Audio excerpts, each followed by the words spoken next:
Hey guys, this is Charlie subbing in for TheTopher to bring you some first drive coverage of the entirely new Acura ADX. This is essentially if an Acura Integra and a Honda HR-V came together, had a child, and gave you a new subcompact crossover for the Acura lineup. Today we're out driving an A-Spec advanced model. We're going to take it out on some twisty roads, some highway, some general kind of 55 mile an hour back roads, and tell you about this newest entrant to the Acura lineup.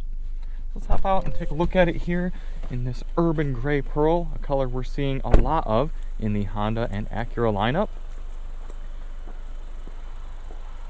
There are three trims for the ADX. There's a base, there's the A-Spec, and then there's this A-Spec Advance.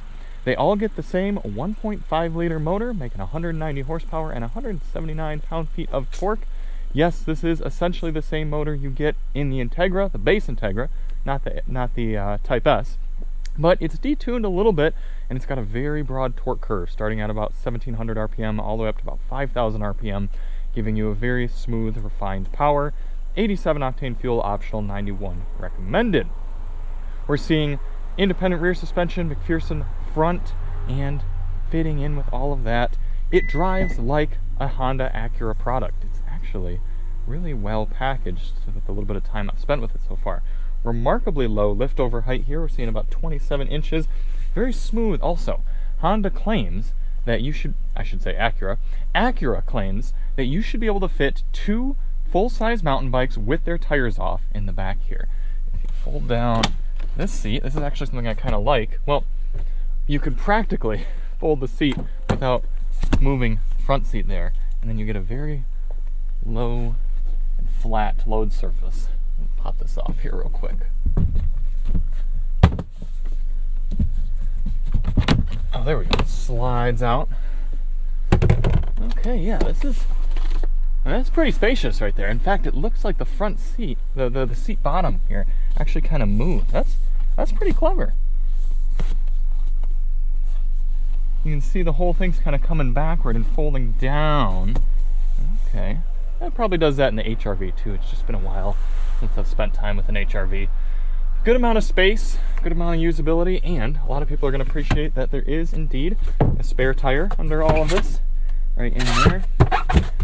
This probably providing some degree of sound insulation. It's very easy to slide back on. Okay. I like that design. We do have a power lift gate here on this ADX Advance, A-Spec Advance. A lot of A's in this model. So if you press this button, you should be able to actually walk away and have it locked. Maybe it only does that when the car is off. Just press that. Not the widest opening doors. Consider that if you're putting rear-facing car seats in here. But you do have a flip-down armrest. No 40-20-40 split fold though. So if you're putting skis or something long in between here, you're gonna have to deal with the 60-40. Closing this door. Real leather in the A-Spec Advance model. The entry levels get leatherette, as Acura calls it. And we also have ultra suede inserts on this A-Spec Advance. Good amount of room back here though. I'm 5'10", and they make deliberate little cutouts for our heads, and also a decent amount of seat recline. Is that adjustable? No, it is not. Okay, I'm just pretty reclined. Yeah, comfortable. I've got air vents, two USB-Cs in this model, auto up and down windows, even in the back.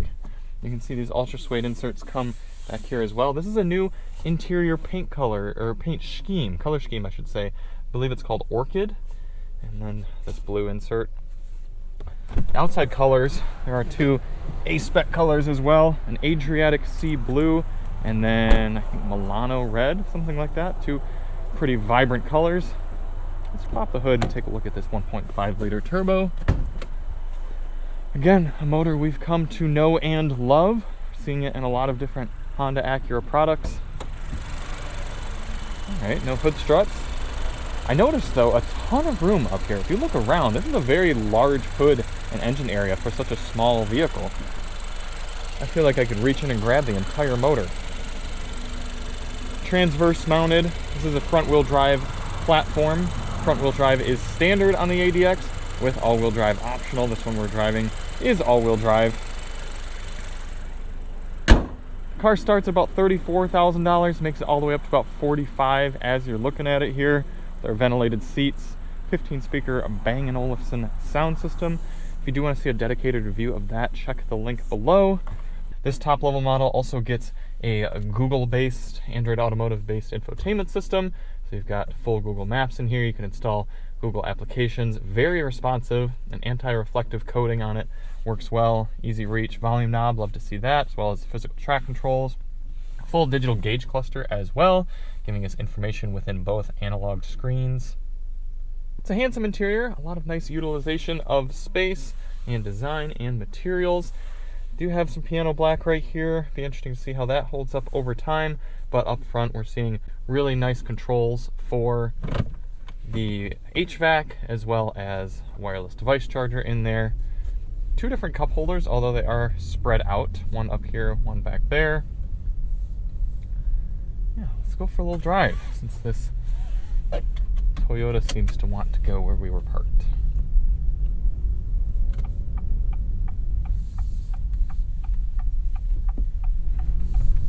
For those of you who happen to tune in with me to the Acura MDX first drive 2025, this is an identical route. We're in the same area, and we're going to be hitting some of the same roads. And I do know for a fact that there are some good twisties before too long. So we're going to get to wring this 1.5 liter out a little bit. But getting up here to 55 miles per hour right away, take a listen to how quiet it is in here. Very refined, even with the panoramic sunroof shade open. Acura has sprayed a lot of sound deadening in here and tightened things up, insulated aspects compared to the Honda HR-V. However, we do still have single pane glass in the front. I was a little surprised to see that. That's fine. It seems to get the job done, which is kind of interesting. Something I do appreciate is that Acura has made the active noise control, active sound control, or as I like to say, fake engine noise. It's made it customizable. So in various drive modes, it's either on or off. In normal, it's on. Sport, it's on. Comfort and snow, it's both off. So comfort is essentially just a better way to drive around than normal. I don't understand why they would have the fake noise on in normal mode. I don't know who wants to be hearing the sound of a little 1.5 liter inline 4 in their luxury crossover, but that's the choice they made. You also have individual mode, and if we press customize right here, we can change the engine between comfort, normal, and sport. Steering, comfort, normal, and sport. Let's do comfort steering. Engine sound, comfort, normal, sport. Idle stop, enable or disable. Enable that. And then the gauge, comfort, normal, just more white gauges, kind of clear, no color, and then sport, red gauges. Let's give us normal gauge, idle stop on, comfort, engine, normal. That seems like a nice individual setting for me. We do have a CVT transmitting power between the engine to the wheels. Acura claims that it has tuned a step shift, sort of fake automatic feel when you're on full throttle. We'll see that once we get up into some of these twistier roads. I personally don't mind the use of a CVT in here. Honda's always done a really great job with their continuously variable transmissions. I appreciate that it smooths out power and makes for a nice uninterrupted driving experience, because realistically most people are going to be driving their Acura ADXs comfortably. You're in traffic or you're driving around town, you just want a nice place to be, and you don't need a transmission that's wringing itself out, especially when you have this motor that makes so much torque down at low RPMs. So we'll see how it interacts with more spirited driving, but so far throughout today I've been happy with the choice of transmission. Got a little twisty detour. Let's turn off on here. We'll dial the ADX from normal up into sport, shifter down into S. Take advantage of some of these metallic paddle shifters. Treat this CVT like an automatic.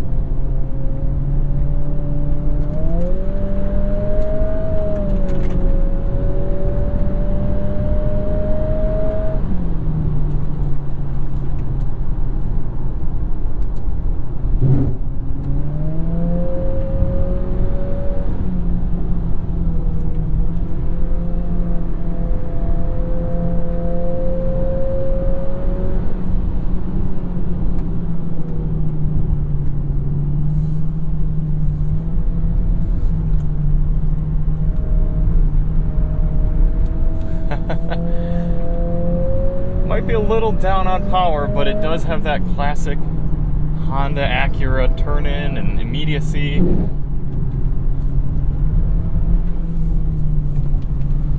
Very nice steering rack.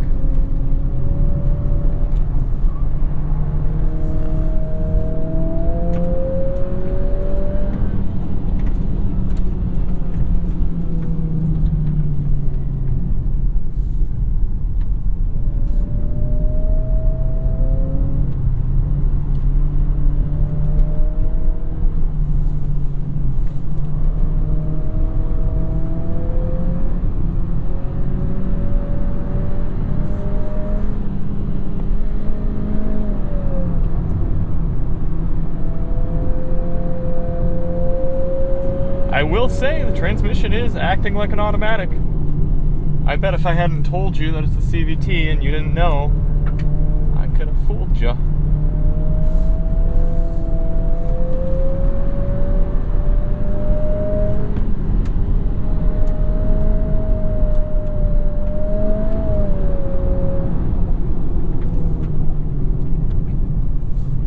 Brakes feel good.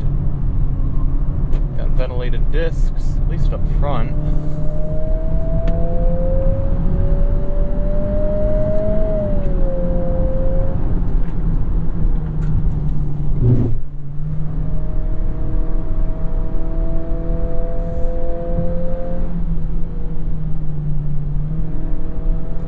I've actually been really impressed with the suspension tuning so far all day. Even, I mean, out here it's good. It's really keeping the car composed. But in normal day-to-day, it's nice and smooth and compliant, not crashy. Oftentimes that's somewhere you can feel they cheap out on these smaller crossovers is suspension, hardware, and tuning, but no, they've really dialed it in nicely.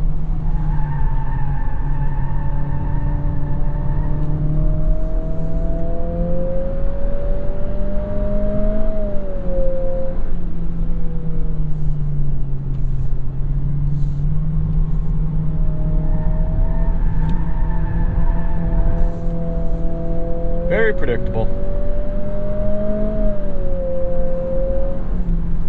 Out here on some more general 55 mile an hour roads, it's quiet in here. It really is. It's well refined. The more time I spend with the car, the more I like it. And that does seem to be fairly characteristic of a lot of Acuras and by extension Hondas that we drive. They're just good to be in. Everything you use, everything you touch, every steering input and driving input feels intentional. It feels positive and satisfying. And Acura essentially realized that they don't have a player in this space. Now, the subcompact crossover space is not nearly as competitive and popular as the compacts and the midsize. However, it's still an effective way to get people into your brand, and it's still a market segment that people are gravitating to more so than compact sedans. I would say they probably expect this to sell better than the Integra, which, I mean, I would rather be in an Integra, but I recognize that for certain buyers, the Integra isn't what they want. And they want something a little bit higher, all-wheel drive, and just like this, it's like this ADX. And what I've really appreciated is the fact that nothing feels cheaped out in this car compared to one of the larger Acura models. Now, yes, is an MDX going to be more powerful, more comfortable? Of course. But this doesn't feel like I'm in a gussied up Honda.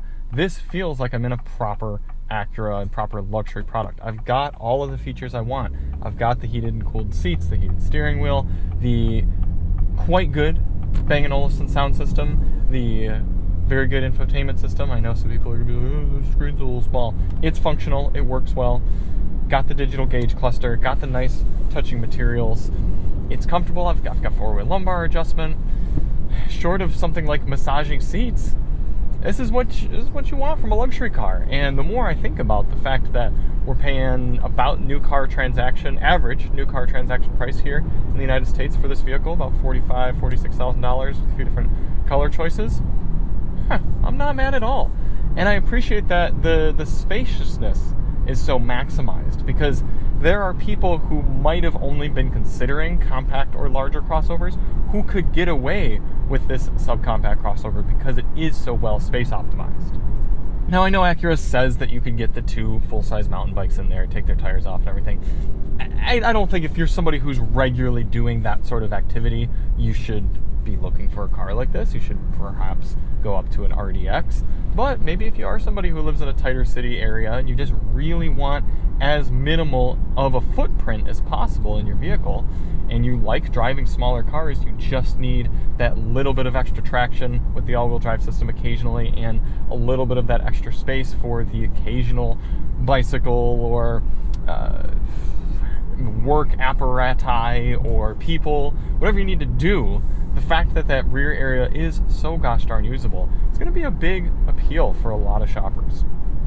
The 15-speaker Bang & Olufsen audio system is quite good, and what's most important when you're using it is to use a high-quality audio source. Initially, when I was listening to some music, just kind of using YouTube music, not super high bit rate or anything, going to the mountains, I wasn't super impressed. But I turned on Amazon Music HD, I used some uncompressed audio, listened to high quality music, and it really allowed the system to come into its own. This is a full 5.1 surround sound capable system, tuned and developed by Bang & Olufsen. And it's impressive, it really is. I'll turn on some of just some quick intros here with uncompressed music. But you can hear the full breakdown in our DM sound review below.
Well-balanced, a little bit heavy on the mid-ranges for my taste, but overall, a strong system.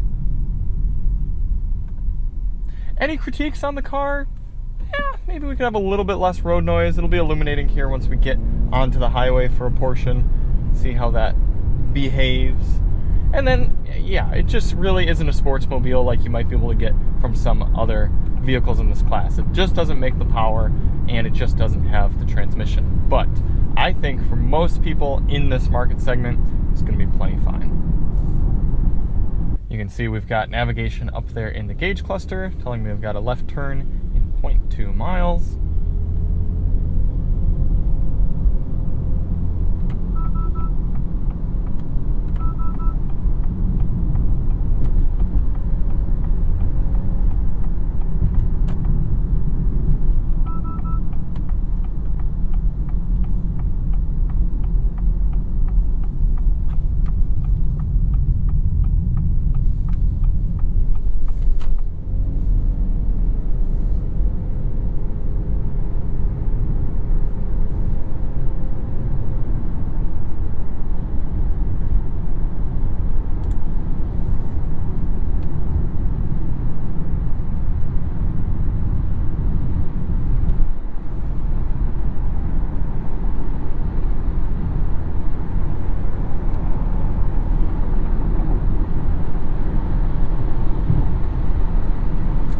of course, we have adaptive cruise control and fairly competent active lane keeping setup as well. Let's turn on our cruise.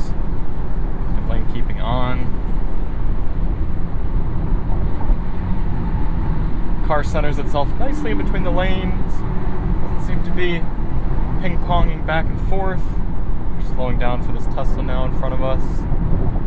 It's telling me to put my hands on the steering wheel.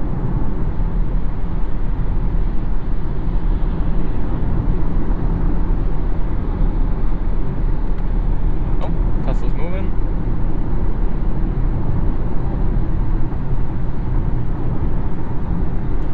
Yeah, I mean, this is a concrete section of highway, but maybe a little bit more road noise than somebody might want in this segment. It's really tough to say without getting directly in and out of some of the others, but I would think the BMW X1 and the Lexus UX would be a little bit quieter. But again, it's very subjective, very speculative without being directly out of one and into the other. You're just noticing the road noise. The ADX is a nifty little car. It feels exactly as though Acura built a subcompact crossover. It's what you would expect for Acura doing a car like this. They did it well. It's going to be a little underpowered, a little lacking engagement compared to some of its competitors, but if you're somebody looking to get into a car that essentially feels like a small MDX, then this is what you got. They did a pretty good job with it here. Bring it in, get one last look at it here. I'm getting a little bit over these gray paints. I'd like to see one of the more fun, colorful options here for the ADX.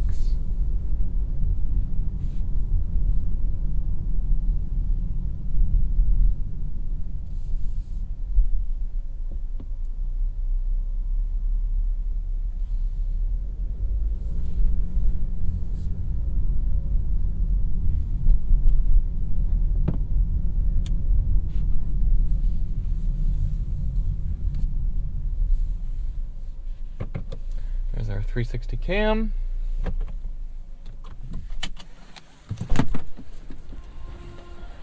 Alright, well, thank you all so much for watching. I'm sure the TheTopher will get an ADX in Michigan at some point, put it through some sort of situational driving.